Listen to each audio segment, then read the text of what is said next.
first Baraza of 2021.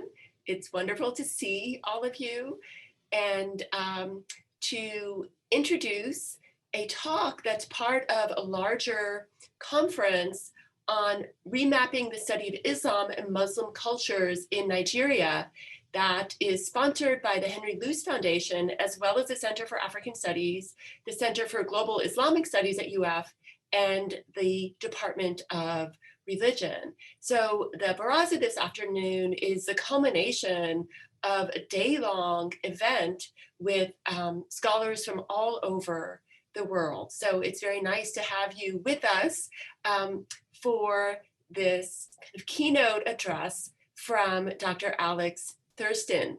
So again, welcome to the University of Florida, the Center for African Studies, the director, Brenda Chalfin, and please leave us your name and email if you'd like to be on our mailing list and know about more Barazas and other events. I'm going to turn things over to my colleague, Dr.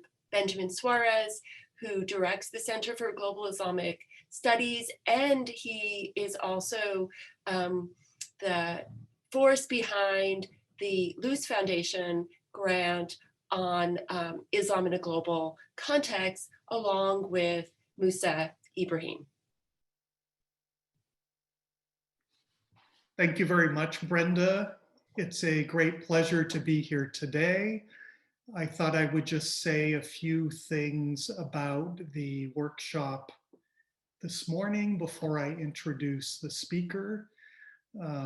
So this morning we had a variety of papers which were about different features of Islam and also Christianity in Nigeria from different parts of the country.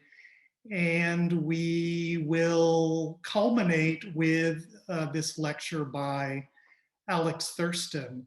And the workshop is part of this larger project that Brenda has mentioned that has been funded by the Henry Luce Foundation Initiative on Religion and International Affairs. And in that project, this is the third year of the project, we have been looking at trying to understand Islam in the African context within larger global contexts. And we have focused on different themes in this project, such as lived Islam, media, including new media, and also Muslim-Christian relations or Muslim-Christian encounters, themes which were all touched upon in the 6 papers that were part of the workshop this morning. So the Baraza will be by Alex Thurston. So let me now introduce Alex to you. I have known Alex for quite a long time. In fact, I distinctly remember meeting Alex for the first time at a workshop at Northwestern University organized by Muhammad Sani Umar, at which Leo Violon was also present. I don't know if anyone else in this meeting today was also there. And in that workshop or conference, Alex had recently returned from his Fulbright that he received when he graduated as an undergraduate from Northwestern, and he spent a year in Senegal, and he presented an excellent paper about Senegal, and I immediately wanted to get to know this younger scholar. Since then, Alex has gone on to do many great things. He did an MA in Arabic at Georgetown, and then he did a PhD in religious studies at Northwestern. And since he has graduated, Alex has published 2 single-authored books about Islam in Nigeria, one on Salafism and a second one on Boko Haram. And he has recently come out with this new book, Jihadists of North Africa and the Sahel, Local Politics and Rebel Groups. And so you can see that Alex is incredibly prolific, and I wanted to use this opportunity to encourage him to write that book about Senegal that I want to read, that I know he's capable of writing. So today, Alex will actually talk about research that stems from his uh, uh, unpublished dissertation, which traces the international connections uh, about Islam in Nigeria. So Alex is now at the University of Cincinnati, where he is in the political science department, and it is a great pleasure to welcome him back to UF, where he is well known. So Alex, the floor is yours. Thanks a lot. Can you hear me? Great. So first of all, thank you to, the various people who, and centers that organized the workshop this morning and that, have brought me here virtually to UF. So thanks to the Center for Global Islamic Studies, to the Center for African Studies, to, even if they're not among the official organizers, thanks to the Sahel Research Group for everything that they do, and for being a community that I've had so many different exchanges with. And then thanks at an individual level to Ben Suarez and to Musa Ibrahim and to Sarah Katz for including me in this project. I thought that I would talk a bit about the paper that I wrote, but then before that, I wanted to just offer some broader remarks in line with the goals of the workshop and the theme of the workshop. In terms of remapping the study of Islam and Muslim cultures in Nigeria. And I talked with Musa a little bit earlier. I think I'll plan to speak for, hopefully no more than 40 minutes so as to allow time for discussion and questions. So, in terms of thinking about this idea of remapping the study of Islam and Muslim cultures in Nigeria, I was thinking that, and especially going back to some of the research from my dissertation, in a way, as Ben mentioned, it's been a prolific decade for me, but on the other hand, in some ways it feels like sort of a lost decade. I mean, in terms of what I thought that, not that I had a detailed plan for how the 2010s or 2020s were going to go, but I think, when I was in graduate school, 2009, 2010, obviously Boko Haram was on the radar, already, but I think I would have expected, a less turbulent decade and one that would have been much more focused on, some of my core interests in terms of looking at primarily nonviolent movements and trying to map the intellectual history, 20th, 21st century intellectual history of Northern Nigeria and of Islamic West Africa more broadly. Boko Haram has obviously had a massive impact, first of all, on, its many, many thousands of victims, but I think it's also had a major impact on, this subfield of studying Islam in Nigeria and to some extent Islam in West Africa. It has limited in some serious ways the possibility for field work. Obviously, at the workshop this morning and more broadly, it's clear that many, many scholars are still able to do very exciting research and in many cases very exciting field work. But there's no question that Boko Haram has dented the capacity to safely and thoroughly carry out field work. To some extent, and obviously mostly in the northeastern part of Nigeria, but then in other parts of the country maybe as well. There's been subtler impacts.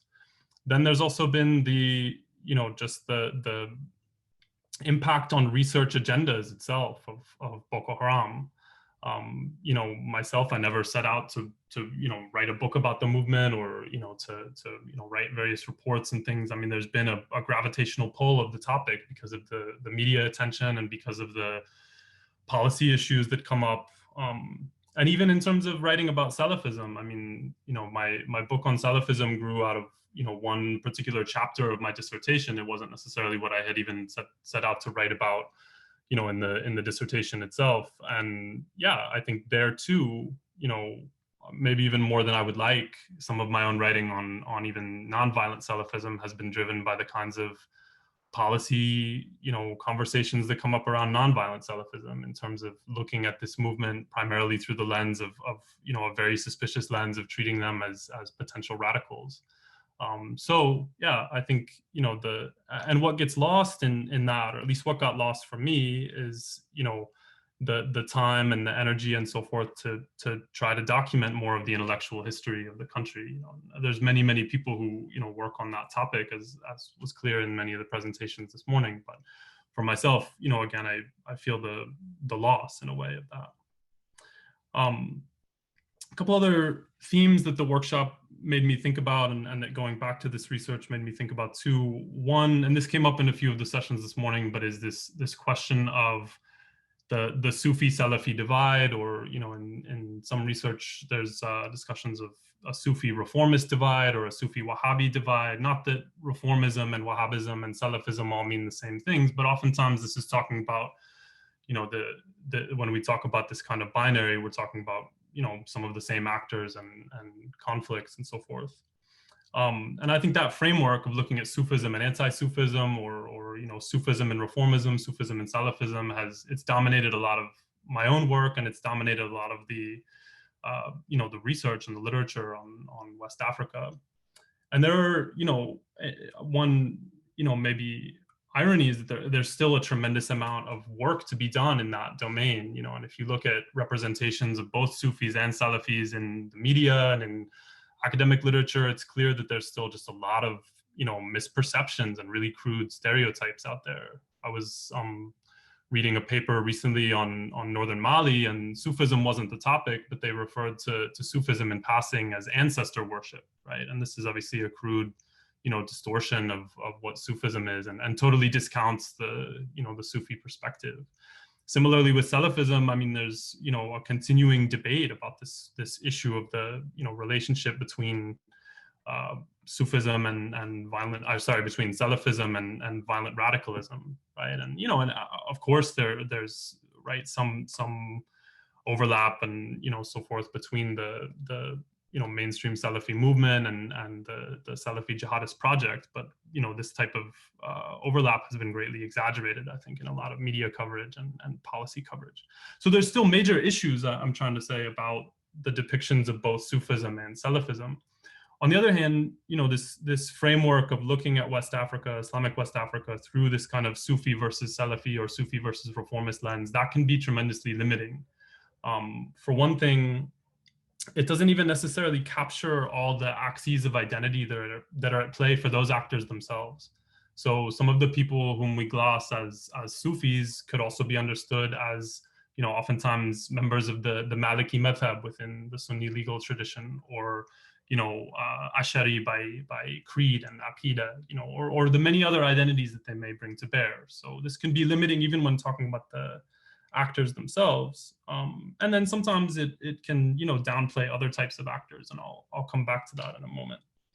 And I think also maybe implicitly, or at least I've felt this for myself, the imperative to sort of justify my attention to any given figure or movement by whether they have a mass constituency or not. This is sort of the measure of intellectual interest, is how many followers does a given constituency have. And one thing I was excited to come back to in this paper is just to talk about, one figure in particular who has no mass constituency. He's just intellectually interesting to me. And I think this can be, I'm not sure one has to justify it beyond that. I mean, obviously numbers matter, but I think it's also important to, to especially when talking about intellectual history, to focus on people who just have interesting ideas. Another theme that I was thinking about in terms of the workshop this morning is,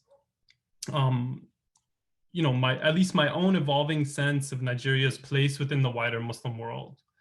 And, I think it's important to remember that Nigeria is both an exporter and an importer of religious influences, of Islamic influences. So in terms of, exporting religious influences, one can look at the rosters of the, types of preaching tours that different Nigerian scholars will do, that, for example, scholars associated with Izala will do, and one will see that they often go to Niger, or they often go to Ghana, or to other countries in West Africa. So there's a clear, export of Nigerian religious influence, but there's also a lot of, importation from the Arab world and more broadly. And I think there too, maybe the focus on Sufis and Salafis has shaped maybe too much how at least how I have thought about Nigeria's relationship with the wider Islamic world. My first book focused a lot on the relationship between Saudi Arabia and Nigeria. Some of my other research has focused on sort of key Sufi destinations. So the relationship between Nigeria and Senegal, the relationship between Nigeria and Morocco, or between Nigeria and Egypt. But I think there's, one sort of area of research that I'm excited about, to learn more about and to do more of myself, is to think about some of the transnational Islamic connections that may not be based on Sufism or Salafism.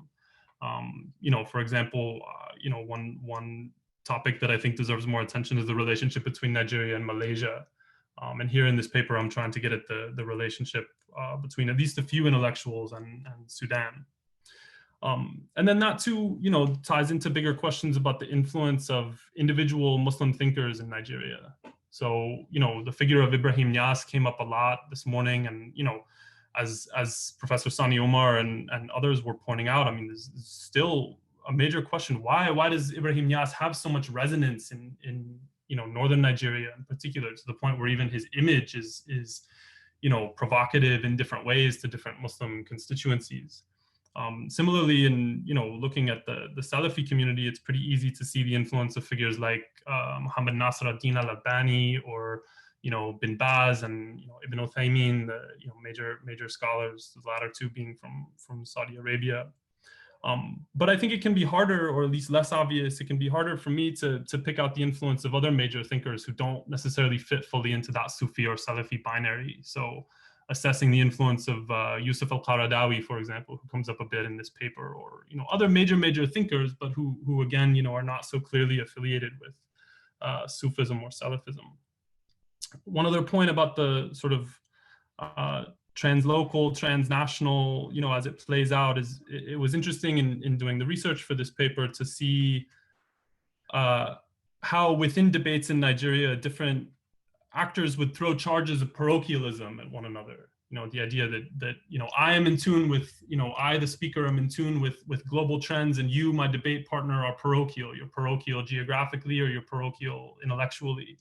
And that can play out in different ways. Salafis have often accused the Sufis of being parochial, right? Or the Sufis, then will return with the charge of, you're intellectually parochial. You only rely on a few books by, Ibn Taymiyyah or something like this. So, I think that these translocal contexts are not just something that happen to people and that people do, but also something that people consciously invoke on sort of a meta level in the internal debates in Nigeria. So, in terms of trying to think beyond the, Sufi-Salafi divide, there's a number of other categories, and some of them come into play in this paper. One that doesn't really come into play in this paper, but that came up a lot this morning is the Shia, obviously, and really interesting presentation from Musa Ibrahim and conversation among others about how the Shia interact with different constituencies among those we might call the Sunnis and so forth. So already the Shia complicate the picture of this Sufi Salafi divide.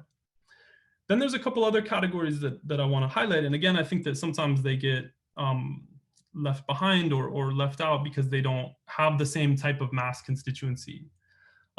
So one would be Islamic Modernists.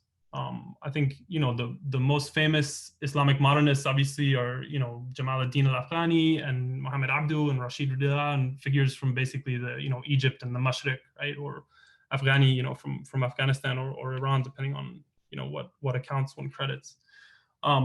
And there's, I think, sometimes a sense in the literature on Islamic modernism more broadly that Islamic modernism peaked, even pre-World War II, or at least, by the 1940s. But one thing that has come up a lot in my own research is the influence of Islamic modernists in Nigeria, even through 1950s, 60s, 70s. Never necessarily a mass movement, but an identifiable strand among the intellectual elite, at least in the north, of figures very consciously drawing on Islamic modernist imagery and ideas and questions, and again thinking about Islam in ways that don't necessarily map onto the Sufi Salafi divide. Another small but notable constituency, and this comes up in the paper a bit too, is progressives. Right, so people, whose again main concern is not necessarily the type of creed or theology or debates over worship issues that have been the focal points of this debate between Sufis and Salafis, but people who are focused on the idea of Islam as an ideal for or as a vehicle for social progress and for social change. Another category that I think about a bit in the paper is Islamists, right? This is a tricky category, I think, to try to map onto Nigeria at all, because, at least for me, the archetypal Islamists to me are the Egyptian Muslim Brotherhood, the other branches of the Muslim Brotherhood, the, PJD in Morocco and Nahda in Tunisia. I think, for me, I'm used to thinking about Islamists as, organized political blocs that downplay, tend to downplay some of these creedal and theological questions in terms of, in favor of kind of turning Islamic law into an object and making that into a political program and agitating for that, within, especially the Middle Eastern countries and Pakistan. On the one hand, we could say Nigeria had a mass Islamist movement, right, because of the implementation of, Islamic law in the north, starting in 1999. On the other hand, I think the Islamist label fits pretty poorly, the resemblance actually in terms of how, different major constituencies in the north approached the Sharia project, how they approached it on one hand versus how the Muslim Brotherhood or, Jamaat Islami or others have talked about it. I think there's actually a big intellectual gulf there, but still, I think Islamism is a category worth, thinking about, including in this paper, because here I'm talking about, a few Nigerian figures who had direct contact in Sudan with figures who are much more, I think, conventionally Islamist. And so I wouldn't call either of the two people I talk about in the article Islamists, but Islamist thought was a major, encounter that they had. Then the category that I tried to develop in the paper, and it's something of a placeholder category, to be honest, but is this idea of eclecticism. So figures who are not just drawing on eclectic sources, but who are doing that self-consciously and who make that a point of pride. Who sometimes use that to throw this charge of intellectual parochialism at their opponents. So, figures who draw from different sources within the, Islamic tradition, within the Sunni tradition in particular, but who also draw on potentially Shia sources, on Khomeini or Ali Shariati comes up in this paper as well. And then who also draw on non-Muslim thinkers, who draw on, philosophers or other European thinkers, Karl Marx, etc. And so this was a feature of some of the Sudanese intellectuals that the two Nigerian figures I talk about had contact with, and then it's a feature of the thinking of the Nigerian, case studies themselves. So, the downside of this eclecticist label is that it doesn't necessarily give a full sense of the orientation of these figures, but it's something that I wanted to highlight and in some ways they also seem to be foregrounding their eclecticism in part to break through some of these familiar binaries within the country, some of these familiar binaries of Sufis and Salafis. And then, the paper, in terms of describing how this eclecticism plays out, the paper focuses a lot on actually the Sharia implementation project. So that, project has been studied extensively. You have the collections of primary source documents with accompanying analyses, compiled by Philip Austin. You have Brennan Kenhammer's book about sort of the bottom-up dynamics of this, of ordinary Muslims' perceptions of this. You have articles by William Miles and Paul Lubeck and others looking at some of the key factors that went into the Sharia movement at a political level or at an intra-Muslim level. Sarah Al-Tantawi's book about various activist intellectuals who contributed. So in part, what I'm trying to do here is highlight some minority voices within the debate. Not necessarily figures who decisively influence the contours of Sharia implementation, but figures who, I think had very interesting things to say about it and highlight the complexities of the intellectual and religious landscape, particularly in the North. So the two figures who I'm talking about are one who is not very well known, but who I just found, again, extremely interesting, who's named Aminu Sagagi, scholar in Kano. And then the other of whom is very well known. There was some debate this morning about what to even call him, but Sanusi, Lamido Sanusi, before he took over as emir, Muhammadu Sanusi II when he was Emir of Kano, and then now we could, I guess, pick between the two names, but maybe I'll just call him Sanusi. Both of them, very different in some ways, but also sharing, at least certain broad experiences. So both of them born in the 1960s, both of them coming out of, relatively traditional and traditionalist families. So, Sagagi's father was a, traditional Islamic scholar who's talked about in some of the biographical, basically biographical dictionaries of 20th century Northern Nigeria. Then Sanusi, of course, his grandfather was the Emir of Kano from 1953 to 1963. And so he comes out of the royal family there. But both of them then, had, much different experiences than, previous generations of their family in some ways. So, both of them went through multiple different types of, education within Nigeria, different types of formal and informal schooling. And then both of them went to the International University of Africa, or IUA, in Sudan in the 1990s. I think, or at least, based on the limited evidence that I have about each of them, I don't want to set up a kind of, one-to-one relationship between their time in Sudan and their later thinking. I mean, so first of all, both of them should be understood, I think, as products of educational pluralism and of the, of the multiple educational settings that they were in. Second, Sagagi has talked maybe a bit more directly than Sanusi in his writings and in his interview with me about what his time in Sudan meant. Sanusi, I've never sort of seen, lay out exactly how his time in Sudan influenced his thinking. But, one argument that I explore in the paper is how did the eclecticism that they run into in Sudan and at the International, University of Africa, or IUA, how did that affect their own eclecticism?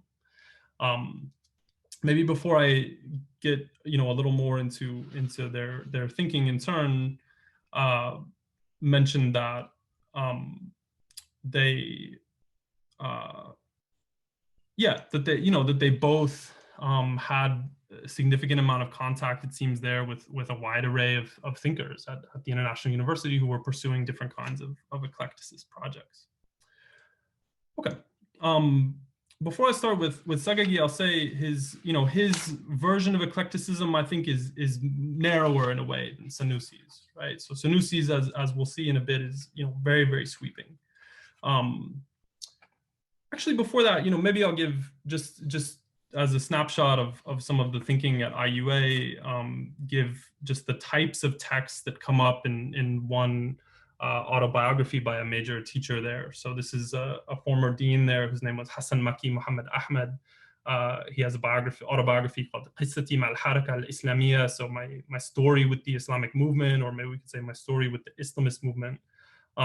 So he has a section in there where he lists some of his authors that he read, and that were intellectually formative for him. So this maybe gives us an initial sense of his eclecticism. So one category, he says, works by Ibn Taymiyyah, Ibn Kathir, Muhammad al-Shawkani. So these would be texts that we might associate with the Salafi movement, right? Not necessarily Salafi authors themselves, but people who have been appropriated by the Salafis. Two, then different kinds of classical Muslim scholars. So Ibn Khaldun, Ibn Rushd, again, not necessarily then even part of, the sort of Salafi canon. Third category then, what I would call Muslim Brotherhood or Muslim Brotherhood adjacent literature. So reading things by Sayyid Qutb, by Sayyid Qutb's brother Muhammad, by Hassan al-Banna, the founder of the Egyptian Muslim Brotherhood, by Muhammad al-Ghazali, one major 20th century, I should say, Egyptian thinker, sort of adjacent to the Brotherhood. Fourth category then, writings by Shi'i leaders. So writings by Khomeini, writings by Muhammad Baqir al-Sadr. So this is already starting to look different, than some of the some of the fixed categories that we might have. Category number five, Egyptian novelists. So Taha Hussein or other Egyptian literary figures. And then category six, Marxist authors. So reading works by Mao, reading works by Marx. And so these were some of the types of figures that Nigerians were coming into contact with at the International University of Africa. And to give a little bit, I guess, of history about the IUA, or the International University of Africa. So this basically grew out of a private scholarly, university project started by Sudanese scholars in the late 60s, but then became a Sudanese government project and was sort of affected, from the 1970s on by different developments on the Sudanese political scene.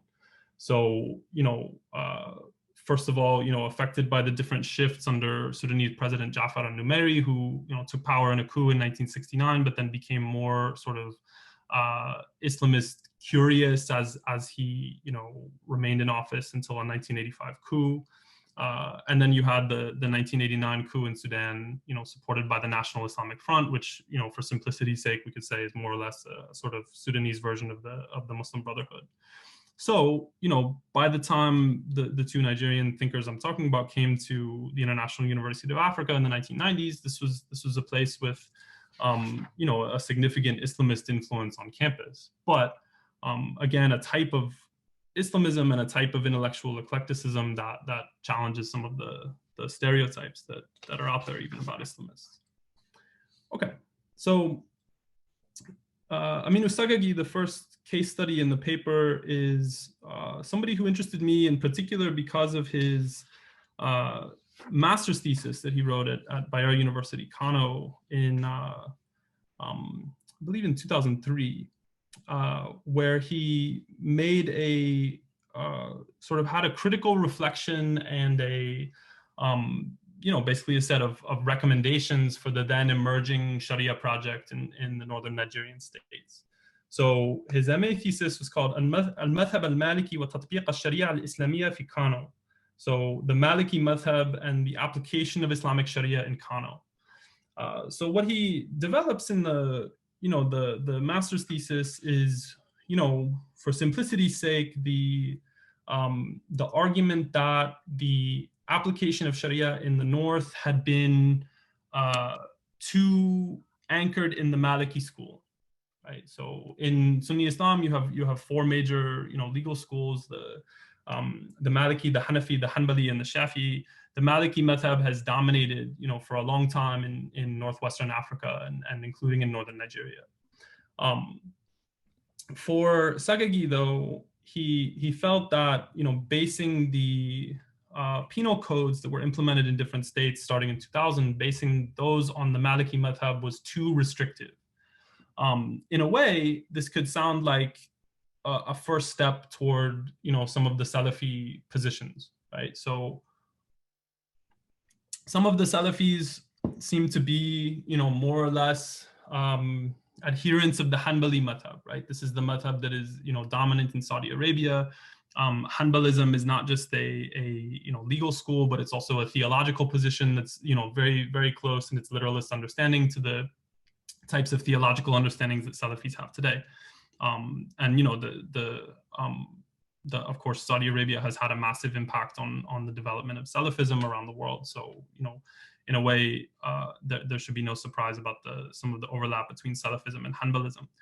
On the other hand, some Salafis have been anti-madhab in general, right? So Salafis often make the argument that the madhabs themselves are, either sort of superfluous or actively backward, right? That one doesn't need to rely on the framework of a madhab to derive Islamic law or rulings or belief or anything, that one can work basically directly from the Quran and the hadith reports, the narrations about things that the Prophet Muhammad said or did. And the Salafis, I mean, they haven't necessarily dismissed all of the content of the madhabs, but they've said, look, the madhabs are full of, from our perspective, accurate things and mistakes. So you might as well just go back to the sources and, work directly from, again, the Quran and sound hadith reports. And so this is another sort of indication that there's more going on in what are sometimes glossed as Salafi-Sufi debates. There's more going on than just the theological debate. There's also a debate basically about the Salafi approach to law and what might be called, Sufi Maliki traditionalism in parts of Northwest Africa. Okay, so that's sort of a brief summary of the Salafi position on the madhahib. For Sagagi, though, he was advocating a position that actually a lot of 20th and 21st century thinkers have advocated, which is not discarding the madhabs, but choosing from among them, right? So on any given issue, not necessarily going outside of the four madhabs, but not necessarily sticking to one. And I think maybe the difference could appear minor, but I think there's a lot actually at stake in the distinction between this kind of going between the four madhabs versus having zero madhabs, right? So if you say let's go between four, let's pick between established positions within the four, you're still, I think, implicitly saying that there's a lot of value in the sort of traditional Sunni scholarly architecture, right? Whereas if you say there should be no madhabs, then you're on the way to throwing out a lot of the Sunni scholarly tradition. So Sagagi ends up in this sort of middle category, saying let's not discard the madhabs altogether, but let's have the let's go between them as necessary. So some of this is familiar from debates that have been covered a lot in scholarship on Islam and politics, or just contemporary Islam in general, the debate between what's called ijtihad and taqlid, right? So ijtihad, the sort of independent, intellectual, scholarly, legal effort to derive new rulings based on sources, versus taqlid, which is following or imitating the positions that other scholars have developed. And Sagagi uses those two categories a lot, but he also puts it in a different way and uses two other terms, which are infitah, which is openness, and taqayyud, right? So more than like discarding the framework of the scholarly tradition or the madhabs altogether, he favors infitah, or openness toward taking from a madhab other than your own, versus what he calls taqayyud, which is like being bound to a single madhab. And here, and the sources that he, draws on as he makes this argument, again, are not necessarily the Salafi sources, right? Ibn Taymiyyah or Shawkani or other figures who considered themselves absolute mujtahids who could go beyond the framework of the madhabs. He's more drawing on figures like Yusuf al-Qaradawi, the still living Egyptian scholar, who also favors this type of approach of going between madhabs to derive rulings. So this is a sort of limited form of eclecticism, I think. And again, the focus is different than on the Sufi Salafi divide. So he's not necessarily challenging the basis for Sufism or adhering to a Salafi theology, but more making an argument about the kind of foundations of the law and how to derive a law that will be, in his view, applicable to a complex 21st century society. And this argument has been made a lot throughout the Islamic world since at least since the mid 20th century, that Islamic law can be applied in contemporary Muslim societies, but that a single madhab alone is not up to the task, that it'll be too constricting when it comes to commercial transactions or criminal law or other spheres of the law. And another thing to note, maybe before we move to Sanusi, is just the pluralism of his own background, right? So, he has a collection of poems, and those poems, talk about his time studying with Nasiru Kabara, arguably the most important Nigerian sheikh of the Qadiriyya Sufi order in the 20th century. But then also it talks about, his praise for Abu Bakr Gumi, who was the spiritual patron of the Izala movement and a deeply anti-Sufi figure. And he also talks in his thesis and in his collection of poetry about modernist intellectuals, about the medieval Sufi thinker Al-Ghazali, about Qaradawi, about various Egyptian reformists. So again, to me, this is a display of this kind of eclecticism. Okay. Then we, turning to Sanusi Lamido Sanusi or Muhammadu Sanusi II, what I'm interested in this paper is actually not his more recent career, but especially a phase of public writing that he did basically immediately after he got back from Sudan in the late 1990s. He was, publishing a lot of those essays were collected on the forum gamji.com, but some of them I think originally appeared in newspapers, in the Daily Trust newspaper, other columns. a lot of these writings are really polemical. So he was responding to different figures, either different writers or different preachers. I think his, Sanusi's debates with the sort of leading Salafi preacher. Sorry, I just had a notification. Sanusi's debates with the leading Salafi preacher Jafar Mahmoud Adam are really famous, but he was also debating with other major intellectuals and figures in the north. And a lot of the writing that he was pursuing during this time was about the project of implementing Sharia and all the issues that he saw at stake there, about northern Nigerian identity, about contemporary Islam, about the social justice issues and so forth. And again, it's hard to make a one-to-one correlation between his time in Sudan and his his writings during this period, but I think you can see the same sort of eclecticism on display in terms of the different influences that he's citing and the thinkers that he's showing that he read. And Sanusi was particularly quick to point to different opponents as parochial, right? And to show in part through the array of sources that he could muster that his opponents were, in his view, parochial. So maybe I'll read a little bit just from a paper, from my own paper, but quoting heavily from him, where he talks about sort of these issues of education, about how he regarded some of the Saudi Arabian trained Nigerians as too parochial, but then felt that there was a way to do what he called modern research in Islamic studies, and have this kind of expansive and eclectic approach. So to this failure of what he sees as the training of certain thinkers in Saudi Arabia, Sanusi contrasts what he calls modern research in Islamic studies. That kind of study, he argues, brings an emphasis on the social sciences, which allows students to de-essentialize Islam and grasp how the language of religion covers ideological agendas. Now I'm quoting from him. Through application of the generic methods of political economy, one is able to lift the veil of mumbo jumbo and expose the implicit social and political violence to which the masses of Muslims are subjected, a violence that must thereafter be resisted irrespective of the religious affiliation of the perpetrators. And then back to my voice. Sanusi indicates here that he considers himself a product of educational pluralism rather than simply an Arab-educated Nigerian, and he dissociates himself from Salafism. Related to this educational pluralism is the intellectual eclecticism that characterizes Sanusi's writings on Islam.